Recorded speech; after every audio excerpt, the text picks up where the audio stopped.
Welcome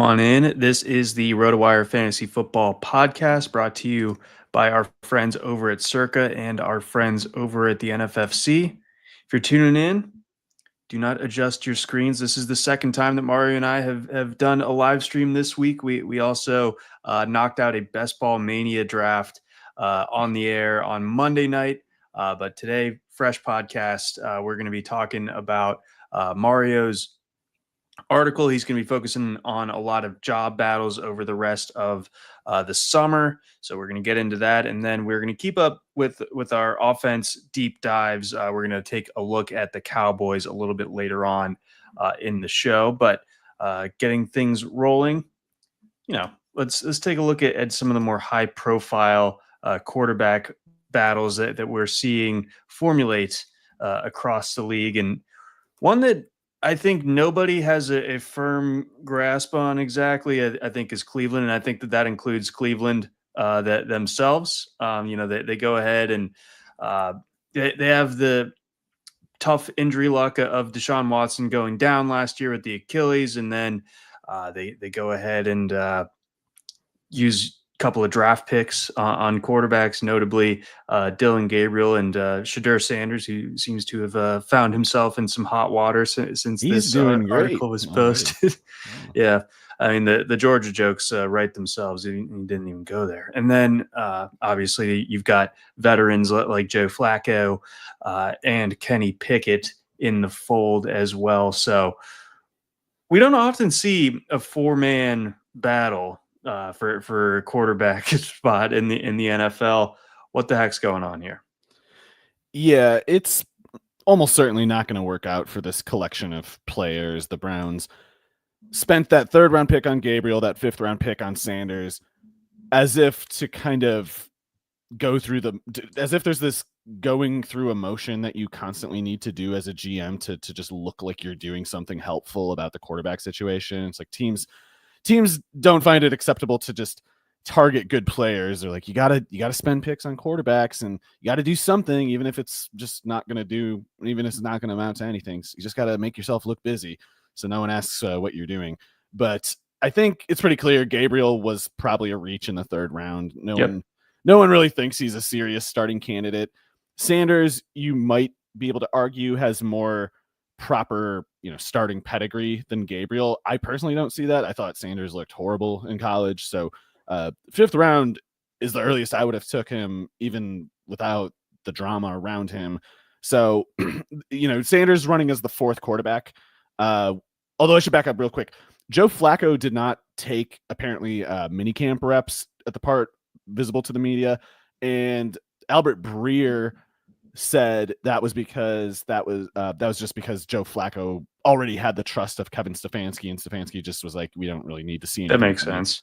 And when you if it is true, if that is the situation there, then to me that just sounds like Flacco starting. Yeah. Personally. Like I don't think it's even really subtle at that point. But as when you have a bridge quarterback like Flacco, that theory only is politically viable for so long, depending on how the season goes and how fans react to the team probably losing. It'll be interesting though, because the Browns know they suck. The Browns fans are not developing any delusions about, oh, we might get a wild card spot. We just need this and this to go right. They're like, no, we're doing mock drafts. We're doing 2026 mock drafts. And yeah, so it's like they might not care that they're losing games with Flacco, especially if Gabriel and Sanders are looking just so bad in practice, and I expect that they pretty much will.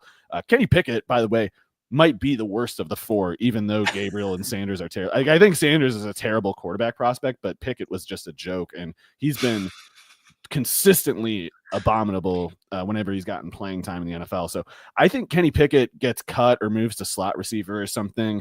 And then I don't know, maybe they keep Pickett for some reason and try to put Sanders on the practice squad. They probably can.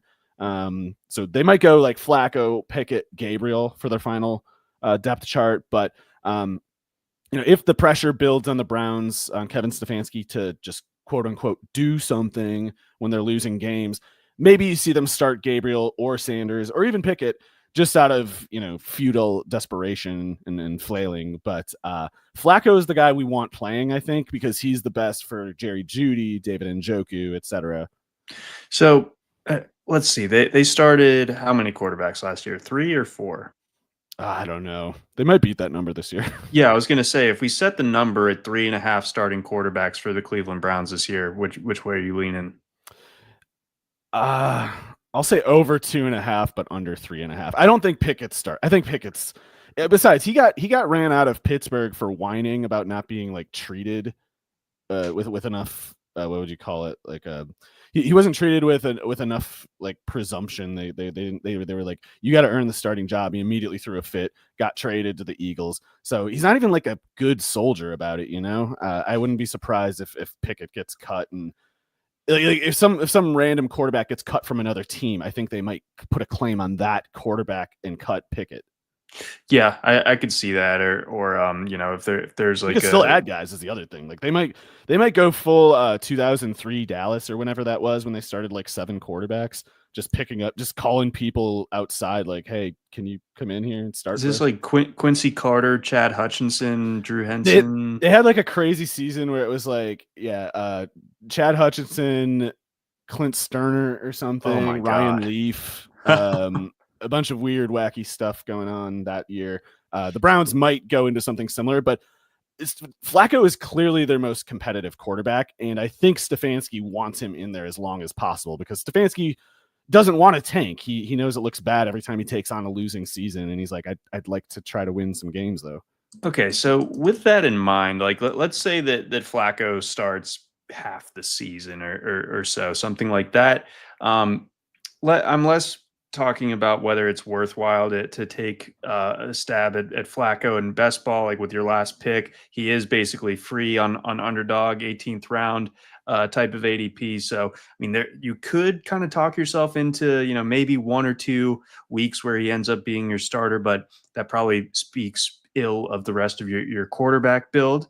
But we, again, like we're saying, like the idea of Flacco for fantasy for the rest of that offense. We saw him, kind of make David Njoku kind of a kingmaker a couple of years ago. Jerry Jeudy, they have not played together just yet, but Jerry Jeudy, like a mid 6th round type of guy, and Njoku goes a good bit later. Assuming the Flacco is starting half the games, do you think that's enough to take guys like Jeudy and Njoku with some confidence? Do you think that the idea of some bad quarterback play is baked into their respective ADPs? Like, what is kind of like the overarching impact of these quarterback decisions there in Cleveland? That's a tough one for me. I haven't picked a whole lot of Jeudy or Njoku, but that's not to say they shouldn't be picked at their current ADP. The volume variable is favorable for both of them, certainly. So there's that. But yeah, man, I think about the low points with Dorian Thompson-Robinson and how Njoku was having to play these games with like 12 targets, 7 catches for 35 yards. Like that kind of nonsense I am worried about. There's still some utility in even that, especially if you're talking full point PPR. But man, if it's not Flacco, I will say I do think Gabriel's better than Dorian Thompson-Robinson. I thought Thompson-Robinson clearly was never a quarterback at all, but it's bleak, man, and it's one of those things. I guess the rule I'm trying to follow is I try not to really end up with a Jeudy or an Njoku, and if I do pick them, it would ideally be when they're well past ADP because I feel like if I'm picking them at their current rate, I kind of got. Okay. I don't know. I've been coming around to the idea of drafting Njoku more so because it's, the opportunity cost a little bit less, like an 11th round type of pick. So usually, your second tight end. Njoku's easier. Yeah. So that's my sense. And then, again, I do harken back a little bit to the 2023 season where Flacco and Njoku were rocking out down the stretch. So even if it's not for the full season, I think it could be enough to where, Njoku kind of does enough for you at relative to the acquisition cost. And real quick, I think even if they bench Flacco to evaluate Gabriel and Sanders, that could go so badly that it lasts just like 2 weeks and they go back to Flacco again. There we go. Yeah, so that there is like that possibility where, we reach middle of October, the Browns are 1-5, 1-6, and okay, we need to see what else is out there. It goes horribly. Flacco back in there for the fantasy playoffs, tons of garbage time, tons of pass attempts. We saw Jerry Jeudy be a league winner in a lot of instances last year for all If the Flacco garbage time they starts were 12 playing in. games, then I think Jeudy is totally in the clear. Yes. Our guy, Jamie, wants to bring up Elijah Moore, averaging Hey, 6-7 targets last year. So does Deontay Johnson absorb those a little bit, or does Harold Fannin, the rookie out of Bowling Green, who wears very similar jerseys to the Cleveland Browns, does he get We're in the some big mix? Fannin heads, but That's true. I don't know if it's fair. I would love for him to just start kicking ass on that team, but it'll probably take a little time. And I almost would expect Jeudy to be the slot guy. I maybe that's wrong, but I feel like Tillman's definitely a perimeter guy. He matches up with boundary corners really well. I don't know what to make of Deontay. That's a tough one for me too, because I've been such a hater his whole career, and I thought he was bad even when other people thought he was still good. So I'm not an impartial observer there, but there sure isn't much competition for him on that depth chart. Like if Deontay makes the team, if Deontay makes the team, I think he'll be the flanker. Tillman's the X, Judy's in the slot, or whatever way gets Jeudy the most easy targets, because I do think they want to feed Jeudy. I don't think feeding Johnson will be a priority. And to this point, Johnson has not played in the slot in the NFL. He's always been a boundary guy. Right. So yeah, last year, Jeudy played almost 1,000 or just over 1,000 snaps, 662 of them on the outside, 374 from the slot. They also used David Njoku a ton from the slot. I think he had the second most slot reps, at least among remaining players on Cleveland, at 229. I think we've covered sufficiently what's going on in Cleveland, at That least was a for now. Cleveland team breakdown. Yeah, it was. Let's run it back. Let's take a look though at another Midwestern team with tendrils to Baltimore football, the Indianapolis Colts. They also have kind of walked their way into an interesting quarterback situation. You spend all that draft capital on Anthony Richardson a couple of years ago, and everybody knew that it was going to take some time for, even in the best case scenario, for Anthony Richardson to develop into what Indianapolis would have hoped. But injuries and things of that nature, plus some shaky on-field performances, kind of reopen that discussion to the point now where they bring in a guy like Daniel Jones, who is carries, I suppose, enough cachet with these NFL teams where he's going to get legit starting chance, and especially in this case with this team and with Richardson having the you don't want to say chronic just yet, but repeat shoulder issues, you get a little bit worried about Richardson's chances there of really succeeding in Indy. So what does this all mean for Indianapolis's quarterback room this year? It's bad. They're a bad team. They're in a difficult spot.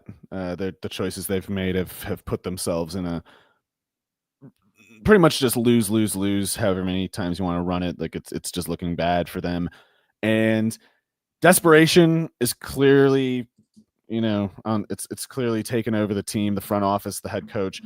Both Chris Ballard, the GM, and Shane Steichen are on the hot seat. They know it. Neither of them feels like they have much job security because they don't. And when you're in that kind of state, I'm not sure you can trust the guys to even think that clearly anymore. They're frenzied. They're like, oh my God, I'm going to get fired if I don't get this offense going. And if you're Shane Steichen and you're looking at how Richardson has barely completed 50% of his passes, and if you fixate on that detail, and if you forget things that like we care about, John, like remembering, obviously this is a developmental case. You knew he was raw. Why are you holding that against him if that's something that you previously signed up for? That's crazy. But they're not thinking in the modes that we do. They're looking at it a different way. And if you're fixating on that completion percentage thing, you really could look at Daniel Jones and delude yourself into believing, this will work. This is a good idea. And it's ridiculous to me. I'm biased, I guess, at least a few ways about all of this. I used to have a lot of hope for Shane Steichen. I thought at the very least, he was a very good offensive coordinator with the Chargers and the Eagles. I think he's underwater now, though. I don't think he knows what he's doing. I think he's flailing. He's trying to grab onto something. He's not going to get anything. And I expect if this shoulder, first of all, is ready for training camp, I don't know if I expect Richardson to win the competition, the so-called competition, because like if the criterion that Steichen is singling out is so-called accuracy, completion percentage, basically, that's a game Anthony Richardson loses, because he's going to. He's not even ostensibly supposed to win that competition. He's supposed to generate his value with big plays and rushing production, not a 66% completion rate at 6.5 yards per attempt. But if that's what Steichen values, Jones clearly offers that more than Richardson, and I think they'll find that still doesn't get them anywhere close to a winning team. So you might see a bit of a yo-yo, but going Jones this much, going back to Richardson when they remember, oh right, Daniel Jones is terrible. But then they go to Richardson, and he's still probably not going to be polished or anything. And I think Steichen gets fired in the middle of the year, and nothing good happens for the Colts. Yeah, this feels like a bit of a squandered year for them because this is supposed to be year 3 for Anthony Richardson. JT, end this farce. Yeah, I mean it's on paper they have so much working for them on offense other than at quarterback, and Daniel Jones isn't going to save anybody in the year 2000. He'll help Josh Downs, I think. I will say that I think Richardson is bad for Downs, probably good for Pierce. I think Jones, it's the exact opposite: bad for Pierce, good for Downs. I have, and this is a trust tree type of admission here, but I've drafted Daniel Jones as my quarterback 3 in a couple best ball drafts lately. That's the kind of profile. I mean, he does not need to be good. No. If he runs, especially, he does not need to be good. And if he gets his snaps, the value is inherent at that point. So I'm starting to come around to the idea of him being like a cheap guy who's going to make double-digit starts that you can get in like the 17th round. I don't know how much longer that will last. I imagine it will take, I think at least a couple more weeks until training camp gets started. But regardless, I do kind of think that we're going to see a lot of Daniel Jones in Indy this year, and therefore it's because it's my hell world, John. I can't escape him. He's hounding me even now, even after I thought the nightmare was over. Yeah, no, it should have been, but it continues just in a different shade of blue. Before we get on over to our breakdown of the Dallas Cowboys, we have a couple messages from our sponsors. First up, our friends over at Circa. The ultimate fantasy football draft can only take place in Las Vegas. Circa Resort and Casino wants to bring your whole league to Vegas with the ultimate fantasy football experience giveaway. The winner brings your 12-person league for a 2-night stay at Circa Resort and have your draft at a cabana at Stadium Swim. Plus, limo transportation to and from the airport, a welcome party at Legacy Club, a booth at the world's largest sports book, and more. There's no better place to draft than Circa. 21 and up, go to circalasvegas.com for more information. Also got a message from our friends over at the NFFC.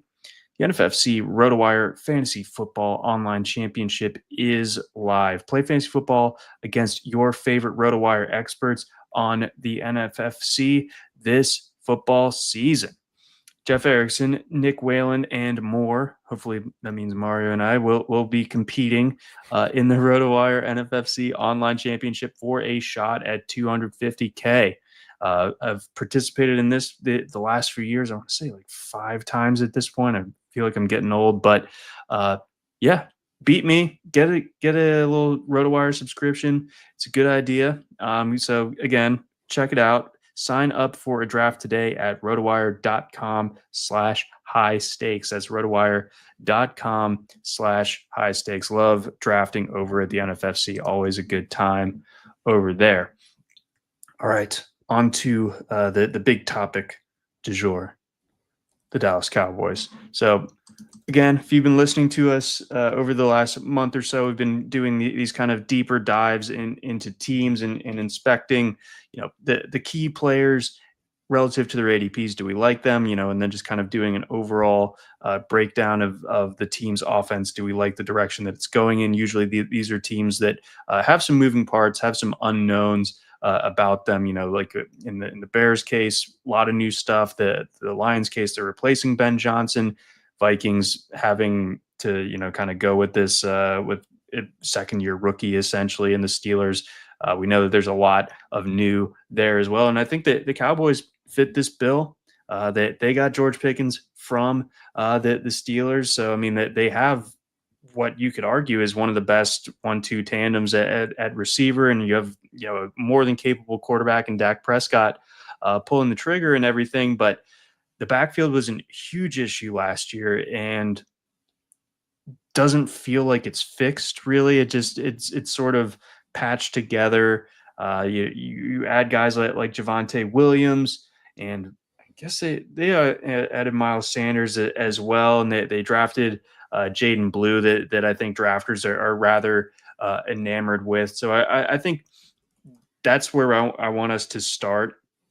With the look at the Cowboys is what's going on with this backfield. How do you handicap it? Are you interested in any of these guys at their relative ADPs, where you can get Javonte at the end of the 10th round?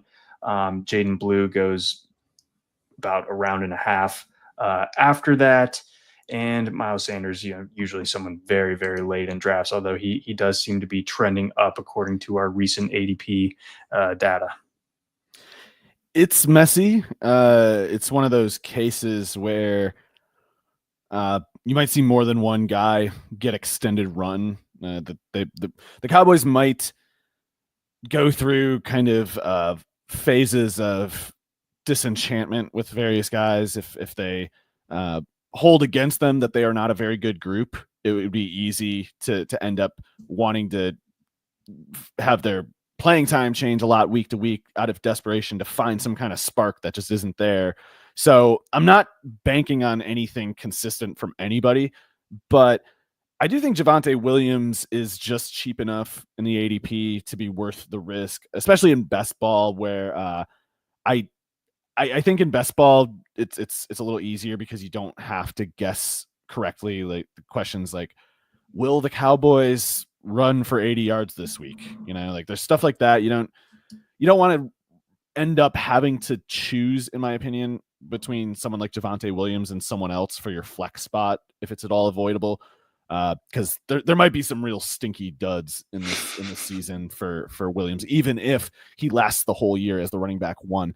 But he is, for what it's worth, getting paid the most pretty easily between himself and Sanders. Sanders is getting paid about, or Williams is getting paid about 2.5 times as much this year as Sanders, but Sanders' contract is fully guaranteed. So it basically looks like Dallas is trying to pinch pennies at running back, trying to go with Javonte and Sanders both, because it's just an extremely cheap way to project for a handful of snaps.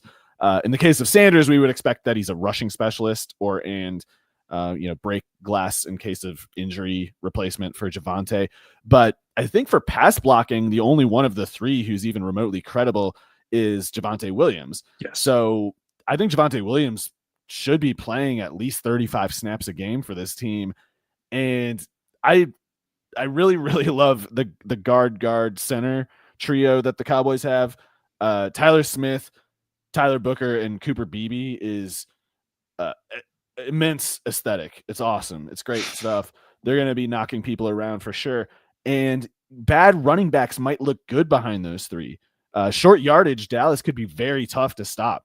Jonathan Williams could get short yardage touchdowns in this offense because it's just going to be easy to get it over the line with those guys. So if someone were to get carries consistently in this offense, I think they could be productive, if only because of those three offensive linemen. The part that I have trouble figuring out is maybe Jaydon Blue, because he has, of course, the most speed of that group. He's very fast, sub 4.4, easy safety splitting speed. And Jaydon Blue is pretty easily the most interesting pass catcher of those three. As much as Jaydon Blue is really raw, I think, coming out of Texas, he has flashed some pretty interesting, unique upside as a pass catcher downfield. I assume he's fine on things like screens or whatever, but most running backs can run screens. Jaydon Blue can probably run downfield routes and kind of track the ball on downfield routes better than most running backs. So that's certainly something interesting to consider, not just because Javonte and Sanders are so underwhelming, but also because Dallas doesn't have an obvious third receiver. They have CeeDee Lamb and George Pickens raking presumably up to like 2/3 of the targets. Jake Ferguson's, of course, a competent, if not better than that, tight end who can draw targets. But there's a chance, I think, that Jaydon Blue has about as many targets this year as someone like Jalen Tolbert. And if that happens, he could be pretty interesting. It's just Jaydon Blue would be really tough in redraft to get right. He's definitely more of like a best ball thing. Yeah, I'm looking at him in best ball only, and something that we talked about during this stream on Monday and you can check that out on our YouTube. By the way, and speaking of YouTube, use that code YouTube15 when you go to rotowire.com. You can get 15% off any RotoWire product. Anyhow, but we were talking about guys who we have borderline irresponsible exposure rates to. I have come to find in the last few moments that Javonte Williams is someone that fits that category for me. In the post NFL draft part of the best ball drafting season, I've drafted him on 40% of my teams. I'm shocked by that number. I think that's fine right now, especially because the way things can break in training camp, ADPs can all of a sudden change quite a bit. If John Machado or somebody is just like, Javonte looks like the clear RB1 today, that could make Javonte jump like 3 rounds in the ADP or something. So I think it's fine having him at 40 going into training camp. But yeah, maybe not go over 40 until unless his price drops or something. Not that I could only see that happening for injury reasons. I think Javonte pretty easily takes the running back one role here. Yeah, so that's my thinking, and it's kind of a running back desert as far as the ADP is concerned. If you're looking for a running back that is not Javonte Williams in that area, you're looking at Zach Charbonnet, who I can just never figure out the Seattle backfield. I think that might warrant a podcast. That's kind of the same category as Scatabo, I think, where it's like we see that Charbonnet can just take over a week if he gets that workload. It's a lottery ticket that can really pay off a lot, but you're not going to get the week-to-week consistency, or at least I'm concerned about the week-to-week consistency compared to what Javonte might offer. There you have it. And then, additionally, so you can get Charbonnet a little bit earlier, 114 ADP compared to Williams's 119 ADP, and then a little bit behind them, you got Ramondre Stevenson and Bashal Tutin, neither of whom I'm overly interested in drafting this year. Although you did kind of warm me up to Ramondre Stevenson's upside. Yeah, case. He's just so cheap. So cheap. It's like you don't even need to think he's any good. But yeah, John, real quickly on Dallas backfield. If you're doing any like 30 round or 28 round, whatever it is, the NFFC best ball format was. I think there's you can't draft this guy in 18 round and you can't pick him in redraft, in my opinion. But Phil Mafah could end up doing something because I was mentioning the brute power aesthetic of the Tylers and of Cooper Beebe. Phil Mafah might be running in molasses, but if you give him a little room behind that kind of power, it's like he's not fun to tackle if he gets a couple steps of steam going. And I don't know, he's slow. He doesn't do anything but run people over, but he kind of does run people over a lot. And it's behind those guards and Cooper Beebe, that might be a lot for a defense to deal with. But that is something that will only come up, in my opinion, if Javonte gets hurt. It's just that has happened. Yeah, I think honestly, Miles Sanders is getting paid, more than Phil Mafah is, but Mafah a bit fresher, didn't get like overused in college. He'll probably go to the practice squad. It's not a huge deal if he does. But yeah, if he gets called up in the season, I'm probably going in. Yeah, I am too. He's 6'1", 234 pounds. Again, not a speedster, but if you cut on some of the college tape from Clemson. He's not a fun tackle. Bowling ball. He's not fun to tackle. when they had both him and Will Shipley, Shipley's was a good college back and all, Mhm. and I understand the appeal, but like I much more enjoyed watching Phil Mafah Mafah was the just like better pure runner. yeah. He probably uses 0 on passing downs, and that's why Shipley played so much. But Mafah as a pure runner is really not a joke. It's his issue is he really might not have anything else going for him. Yeah, so bear that in mind. Like you said, there are outfits out there that do deeper best ball drafts than the 18 rounders that we've often been wading into on Underdog. Um, we do have. Is that everything on the Dallas backfield? Yes, that's all in the Dallas backfield. Got it. Okay. Well, we do have a listener question from our guy Capri Sun. I'm forgetting what my Nice. favorite Capri Sun flavor was, but I think I liked them all, and I feel like none of them were that different from the other, so I think that's okay. The fruit punch was my preferred. That one, Literally. it was always on deck. If someone had the Capri Suns going, fruit punch That was plus a in the Lunchable. rotation. There you Now we're go. cooking. Yes. Now I'm ready for recess. Capri Sun notes that he traded Travis Hunter and a first next year to receive Drake London and a second next year. This is a dynasty startup, but it looks like, or this is his first year within this league. So, giving up a first rounder next year. That we talked about it when I Don't think we were lose, talking. man. What's Don't that? lose. Don't Yeah. lose. But I here's the thing. I think Drake London is clearly a wide receiver one.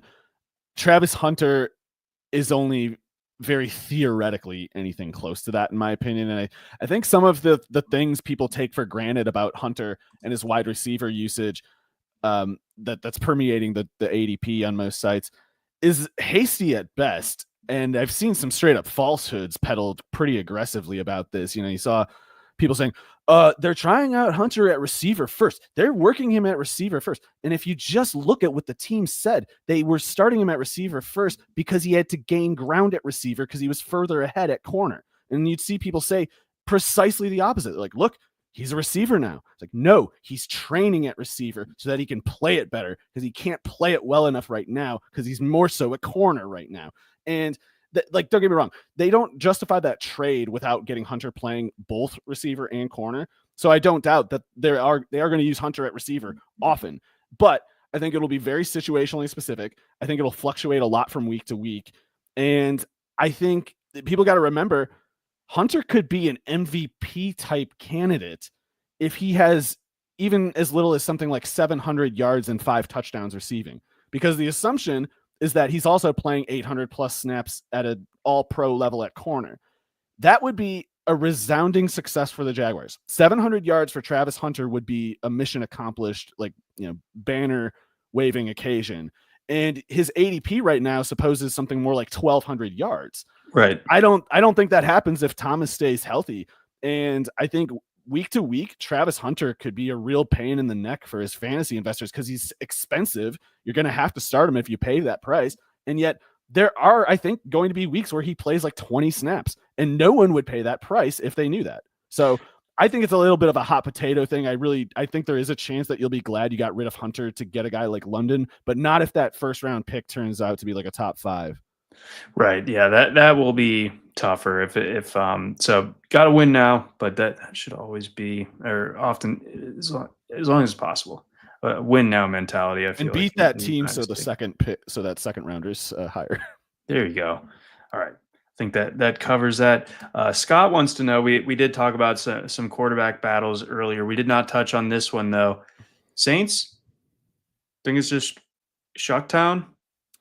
I think it is. I don't believe you spend that second rounder on Shuck so that you can have him compete with Spencer Rattler going into the year, or like bench Rattler in week 2 so you can go to your 26-year-old second round pick.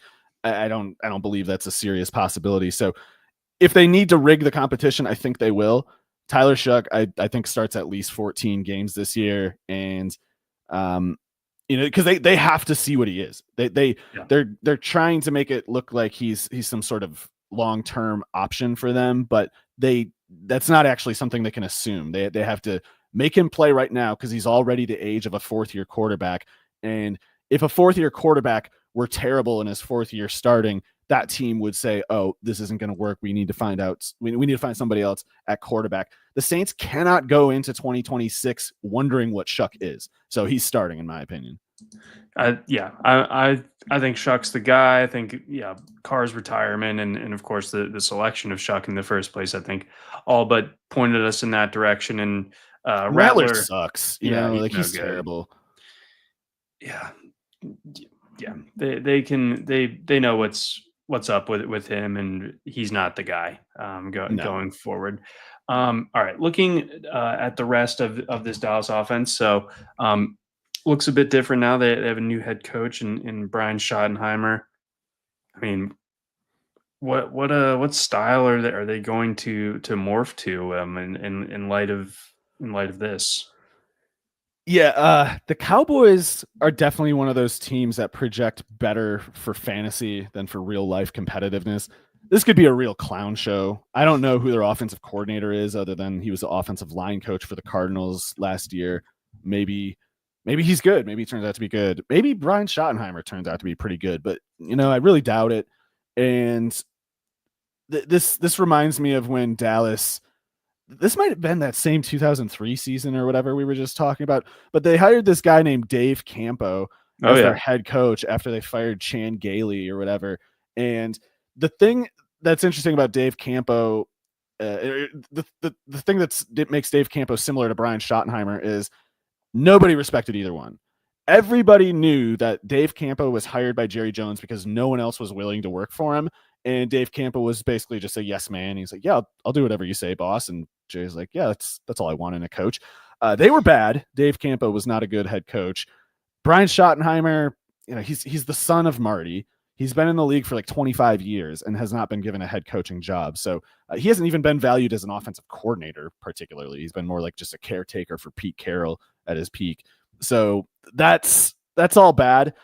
Sometimes coaches sometimes a guy gets left out in the cold and doesn't get like Eviro Ojiro. That's a head coach. That's a guy if he was hired as a head coach, I'd be like, that guy's going to work out. He never got a fair shot. But Brian Schottenheimer, being the son of an NFL coaching icon and still, even as a nepotism case, never getting to this level before this year, before Jerry Jones lost his mind a second time, I think it looks pretty bad. I expect Dallas to be pretty awful, but CeeDee Lamb, big time talent. Obviously, George Pickens, I think, is a big time talent.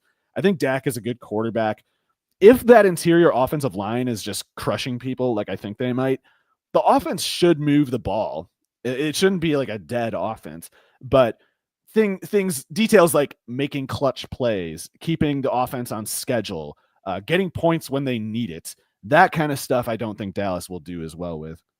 No, I think that it's going to be sloppy. I think a lot of the time, but I think for fantasy, there's reason to believe that that this offense will have tons of yards, decent amount of points. I think the defense will also kind of like help fuel that as well, because I think the defense is going to be so weird. Like they don't even have Mike Zimmer anymore. It's Matt Eberflus at defensive coordinator. Think of how awful the vibes are in that room, in that building. Like head coach Brian Schottenheimer, no one believes in him. Matt Eberflus at defensive coordinator. Hey, isn't that guy who? Yep, that's him. Yeah, we're gonna be great this year. I had blocked out the memory that Brian Schottenheimer actually coached or was the offensive coordinator at Georgia in really? Mark Richt's last year in 2015. Yeah.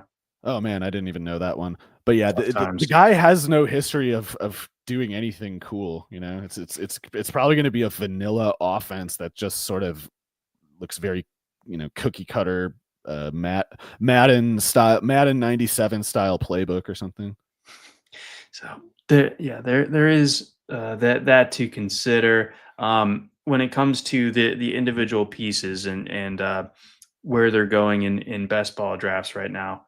CeeDee Lamb, top 5 pick, 4.9 overall. So that probably puts him wide receiver 3 in the overall. And then I like him.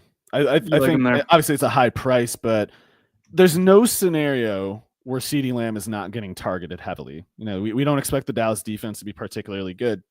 If it's bad, that helps Lamb. If it is good, I still don't think Lamb's targets are going anywhere. So again, the real life product might not be as good. There might be a lot of Dallas trying to get it. They're down 4. There's 20 seconds left. It's 4th and 3 from the 20. They don't get the first. They lose. But CeeDee Lamb's going to have 8 catches for 120 yards. I'm almost surprised that his target share last year was 24.5%. I guess some of that could be explained by the fact that he played 15 and not 17 games. That's mostly it. Yeah. The better signal is just kind of looking at the target per snap rate, and 152 targets on under 800 snaps is basically like they're throwing it to him every third play pretty much.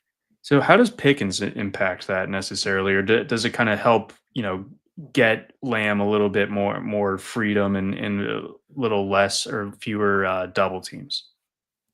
Well, as bad as I think, or as bad as I worry that Schottenheimer might be, I do think the fundamental, like the tension that you set up for the defense by having CeeDee Lamb and George Pickens on the field it's conventionally easy to succeed with. I think, I don't think a good coach is necessary for Dak Prescott, CeeDee Lamb, George Pickens to produce, especially because they're going to be running a lot of 2 tight end. I think, like Luke Schoonmaker. I have no idea why they picked him in the second round, but he's going to play at least 400 snaps or something, even though Jake Ferguson should be the 3-down starter. So if you're imagining a 2 tight end build, and if you recall those 3 interior blockers, the Tylers and Beebe, they're going to be causing some stress on the interior at the point of attack for the defense. So the defense probably needs to go a little bit jumbo, both to counter the 2 tight end, and because you're going to want two gap defensive tackles against those guards in that center. So if the defense is getting kind of bigger and slower to deal with that offensive line, that takes away from the coverage resources they have for Lamb and Pickens. No matter how thin the defense gets spread, though, between its coverage and its run defense concerns, Lamb will still be the priority. Like they have no choice but to gun for him. You have to try to double team Lamb no matter what.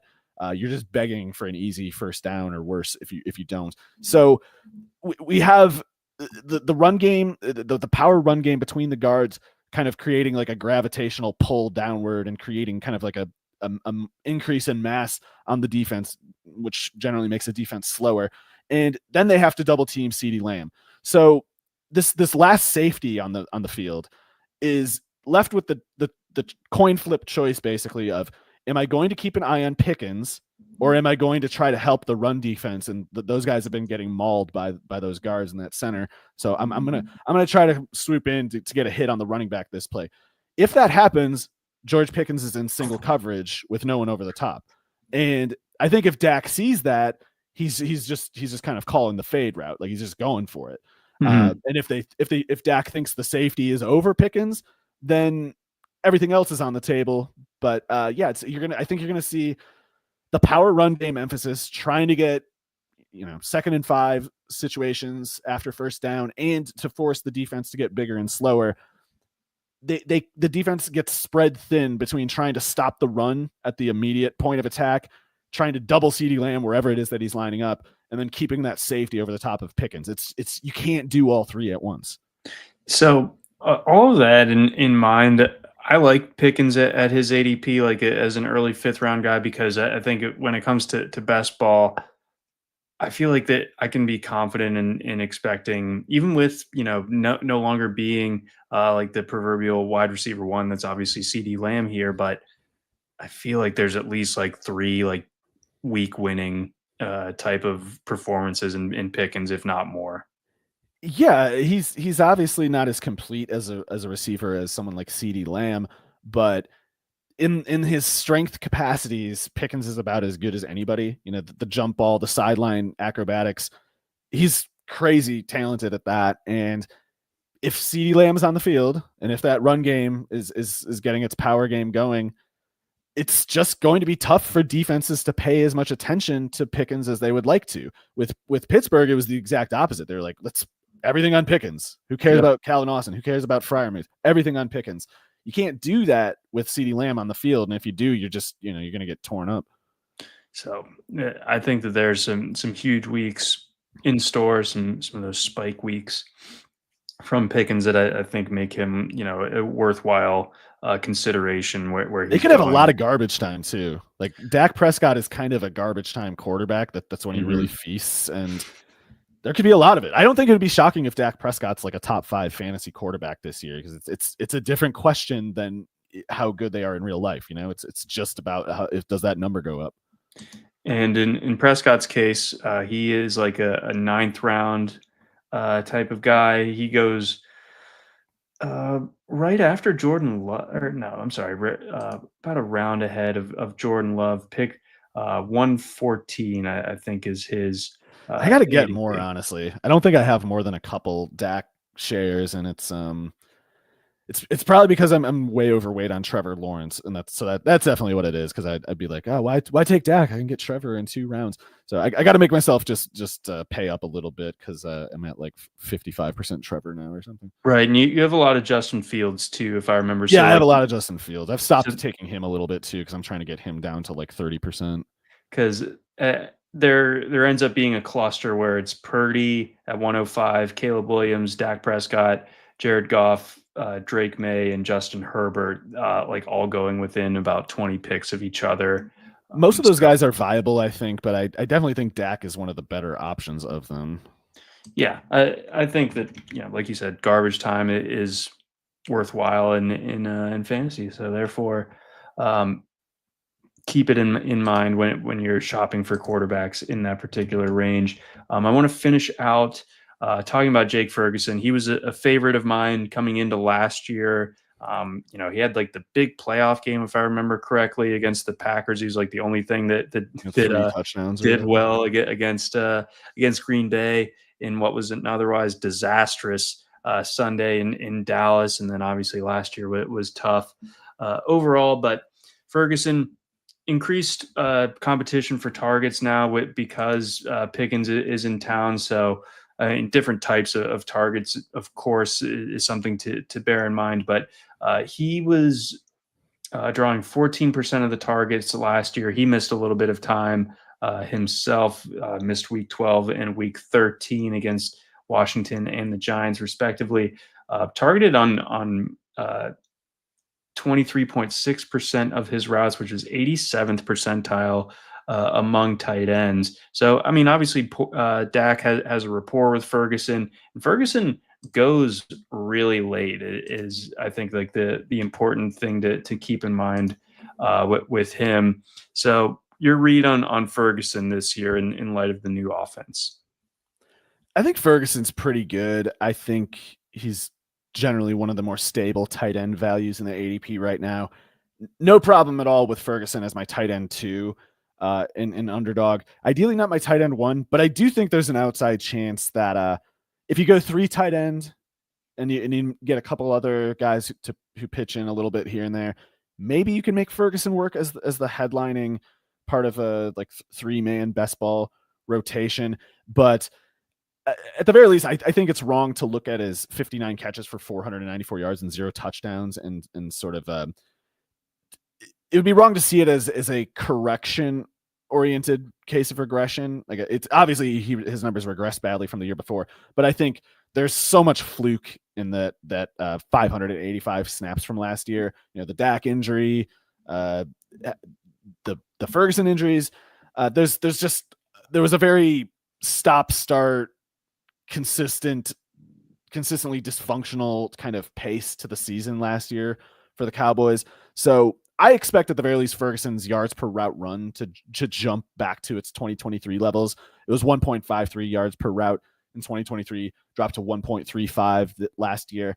If Dak stays healthy, not that we can assume that he will, he's been injury prone, I suppose, but if Dak's healthy, Ferguson's a top 12 fantasy tight end. I don't even think that that's like a brave thing to say. And at the very least, people, if they are going to kind of put a lot of stock into last year's numbers, they should fixate more on the target count that Ferguson had rather than the yards per target or the yards per catch. Those numbers are disgusting, of course, but 86 targets on 585 snaps is a rapid pace of targeting. That's if you give him that target pace over the 834 snaps he played in 2023, you're probably pushing like, I should just run the number here. I think he's be pushing like 130 targets or something like that. And that's would make him like a huge value at his current ADP. So let's see, 34. So yeah, if Ferguson maintains the target rate that he had last year, over 834 snaps like he played in 2023, he'd have gotten 123 targets instead of the 102 that he did. So it's not all bad for Ferguson last year. Of course, CeeDee Lamb and George Pickens, the introduction of Pickens specifically will dilute Ferguson's target rate, I think, but still, he's going to play, if healthy, he's going to be pushing for 850 snaps. And I think that fact alone is not recognized by the ADP right now. So in Ferguson's case, some of the other tight ends that go around him, I'll scale it to tight ends 13 to 18. Tucker Kraft, 134. Dalton Kincaid, 138. Dallas Goedert, 142. Isaiah Likely, 143. Ferguson, 145. And then a bit of a drop off until you get to Kyle Pitts and Brenton Strange about a round.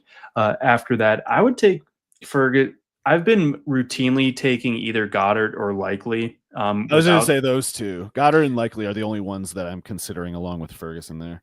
But I'm not in on Kraft, especially because he's the most pricey of that particular group, and Kincaid I just don't think is very good. So Kincaid sucks. Yeah, Kraft is really good, and if his price dropped just a little bit, I definitely take. I think he's going to get 6, 7, 8 touchdowns, something like that.